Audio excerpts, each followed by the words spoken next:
प्रधानमंत्री नरेंद्र मोदी जी क्या आपको और आपके नेताओं को देश से, सेना से, माफी, भक्तों ने जिस तरीके से उनकी बेटियों की तस्वीरों को और उनके पर्सनल नंबर को जाहिर, क्या कोई कार्रवाई हुई है? 350 RDX कहां से आया, कैसे वो काफिले में शामिल हुआ?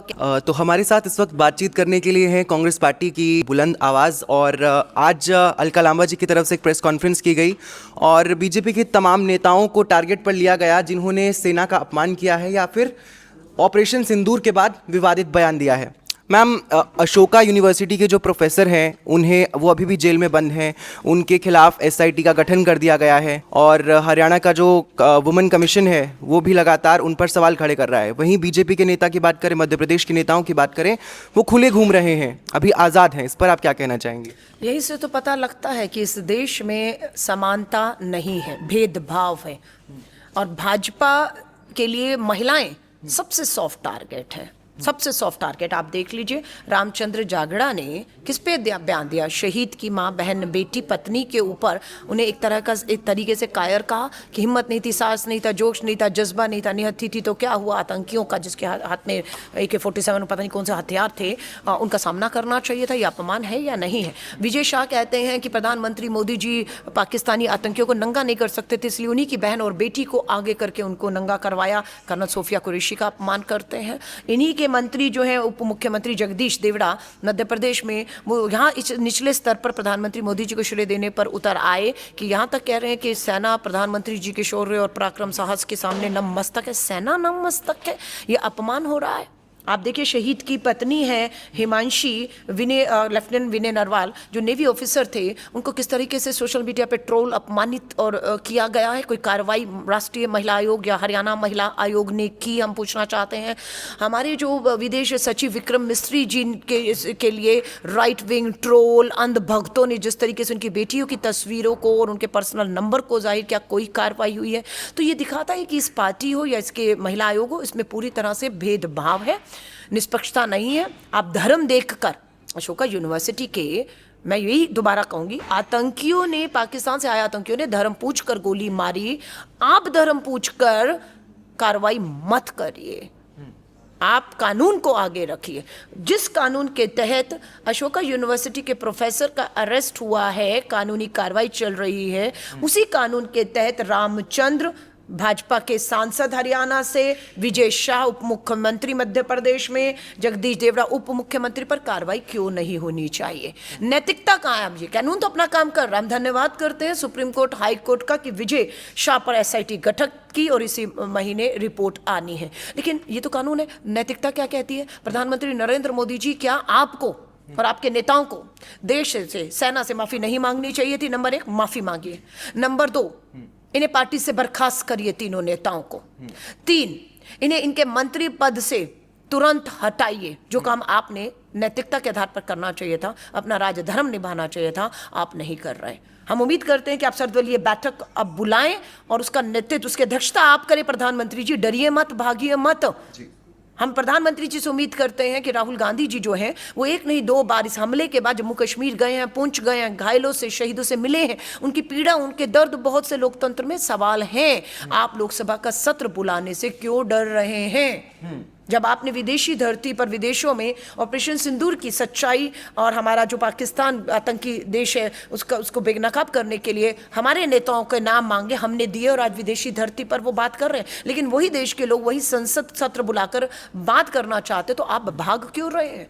श्रेय की होड़ इस स्तर पर पहुंच चुकी है, श्रेय की, कि आप विज्ञापन, सरकारी फैंसी ड्रेस कंपटीशन नहीं है, प्रधानमंत्री जी के बाजार गए, वर्दी खरीदी, पहना, एक फोटो खिंचाया और सरकारी करोड़ों के विज्ञापन में ऑपरेशन सिंदूर और नरेंद्र मोदी। ऑपरेशन सिंदूर से क्या बीजेपी इसे पॉलिटिसाइज करना चाह रही है? जो आगामी इलेक्शंस हैं, बिहार के चुनाव हैं, क्या बीजेपी इससे लाभ लेने की कोशिश करेगी?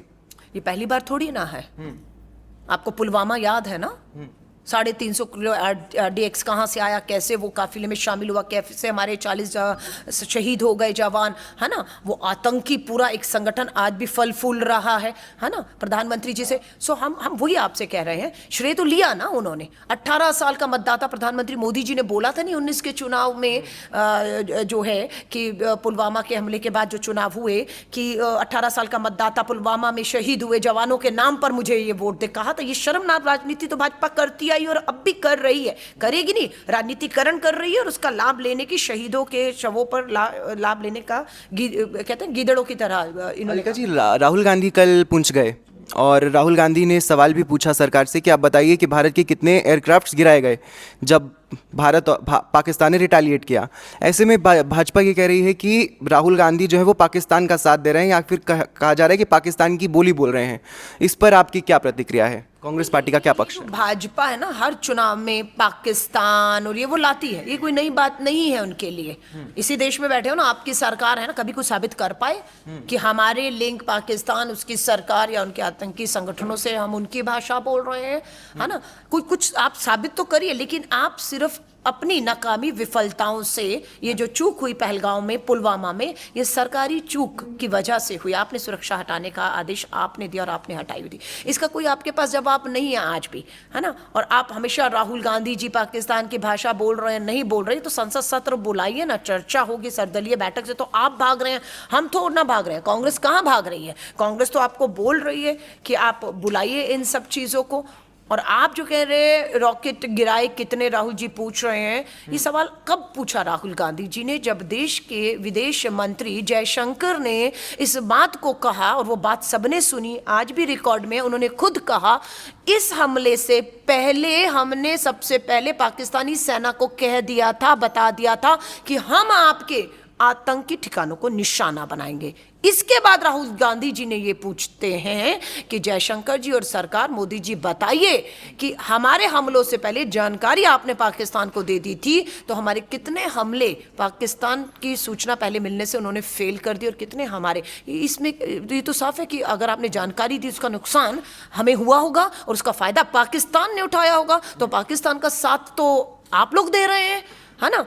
आपको आज तक ये विश्वास क्यों नहीं है कि पाकिस्तान की सरकार, पाकिस्तान की सेना और पाकिस्तान का आतंकी तीनों अलग अलग नहीं है, वो तीनों एक ही हैं। अगर आपने पाकिस्तान की सेना को कुछ जानकारी दी, हम हमला कर रहे हैं, हट जाओ, उन्होंने हटना स्वीकार नहीं किया, तो आपको कैसे लगता है कि ये जानकारी सेना को, सरकार को सेना ने नहीं दी होगी, आतंकियों को नहीं दी होगी? जनाजे में देखा ना, सरकार, सेना, आतंकी सब साथ ही में थे। तो ये किस उसमें जी रही है ये सरकार? और इसका खामियाजा देश की सुरक्षा में सबसे बड़ा एक सवालिया निशान खड़ा करता है। सरकार को जवाब देना होगा। राहुल जी के सवाल बिल्कुल दुरुस्त हैं, सरकार उनसे भागे नहीं, उसका जवाब दे। एक आखिरी सवाल है मेरा आपसे कि आपने कहा कि सरकार भ्रम में है।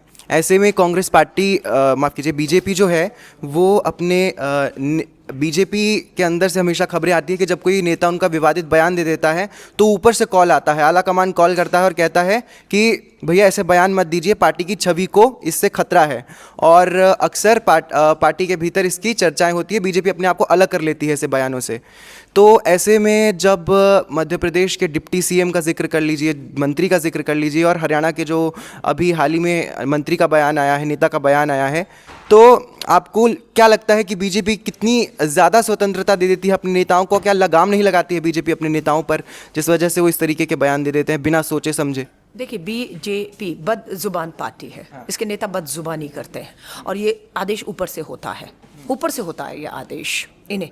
अगर ऊपर से आदेश ना हो तो क्या विजय शाह पर अब तक कार्रवाई हो चुकी होनी चाहिए थी या नहीं? विजय शाह का बयान, हाँ, कर्नल साफिया कुरैशी के खिलाफ क्या कार्रवाई हुई? पार्टी से निकाल दिया विजय शाह को, मंत्री पद से हटा दिया, क्या कुछ कार्रवाई नहीं? क्योंकि उन्हें पता ही उनकी लाइन है। आज रामचंद्र जागड़ा का जो बयान है ना, क्या हुआ?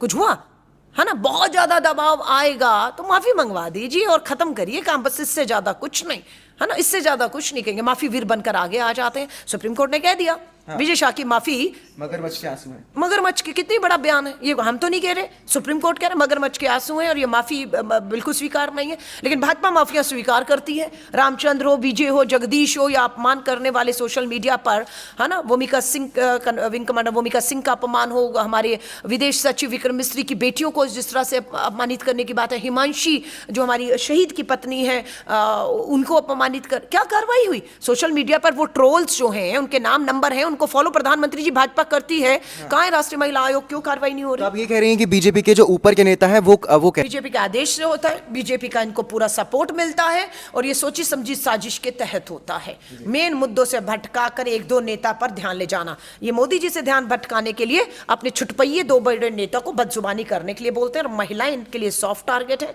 सबके बयान महिलाओं पर है और वो करके मोदी जी को बचाने की कोशिश है, लेकिन घेरे में मोदी जी रहेंगे। धन्यवाद अलका जी हमसे बात करने के लिए।